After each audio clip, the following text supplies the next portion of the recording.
Duncan and the Old Mine. It was summer on the island of Sodor. Duncan loved this time of year. Today he was especially excited. He was going to take a party of vacationers to see Coldy Caves. But Mr. Percival, the narrow gauge controller, had some bad news.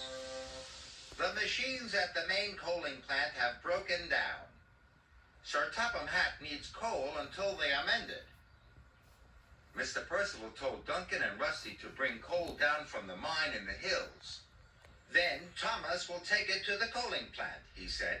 And, Mr. Percival added, Bertie the bus will take the vacationers to Coldy Caves. Duncan was very disappointed. He wanted to go to the caves. Pulling coal cars wasn't an exciting job at all. As Duncan was puffing slowly to the mine, he noticed an old line branching off into the trees and bushes. That looks like a good place for an adventure, said Duncan excitedly. I wonder what's down there. Duncan pushed his way through the barricade. Rusty was coming down the hill with freight cars full of coal. He stopped when he saw Duncan. Look what you've done, Duncan, he hooted. Why did you break through the barrier? I wanted an adventure, Duncan wished quietly. This isn't the time for an adventure, tooted Rusty. We've got work to do. But Duncan didn't want to pull coal cars anymore. All he could think about was having an adventure. So he puffed further down the line. Duncan clattered along the old line. Finally, the line disappeared into the side of the mountain. It looked like the entrance to an old mine. This is better than caves any day, he told himself excitedly. And he puffed inside. Duncan was too excited to think clearly. He puffed straight into a roof support. And suddenly the roof collapsed behind him. Duncan was trapped. Oh no, Duncan wished. How am I going to get out? Back at the transfer yards, Thomas was waiting. Where's Duncan? Thomas asked. I don't know, said Rusty. I'd better go and look for him. It was dark and lonely in the old mine.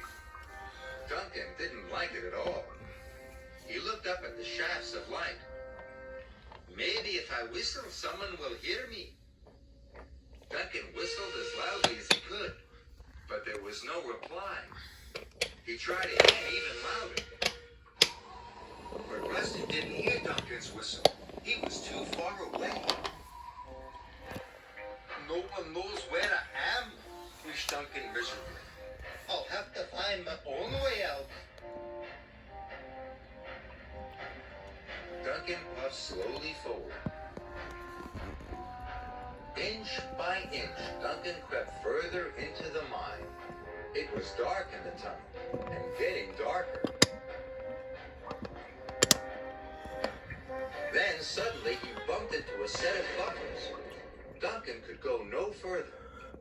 Now he was scared. I'm going to be stuck here forever, he whistled sadly. Rusty arrived at the broken barrier. Perhaps Duncan went looking for an adventure after all, he thought. Soon, Rusty came to the collapsed entrance. Duncan must be inside, he cried. Rusty was very worried. Duncan was still trapped. He puffed nervously backwards and forwards. He slid into the buffers again. This time, he heard a squeaking noise. I know what that is, he thought. It's the sound of wheels going round. Duncan edged forward very slowly. He hit the buffers again and pushed them carefully. They moved, and as they moved, the wheels squeaked. Duncan hadn't hit buffers after all. He had run into some freight cars. If there are some freight cars on this track, he thought, Maybe it leads somewhere. He pushed the cars slowly forward along the track. Soon he saw a light at the end of the tunnel. But the way out was boarded up. Must think clearly, he huffed to himself. Then he had an idea. With all his puff, Duncan bashed the freight cars. And they crashed and smashed through the boards.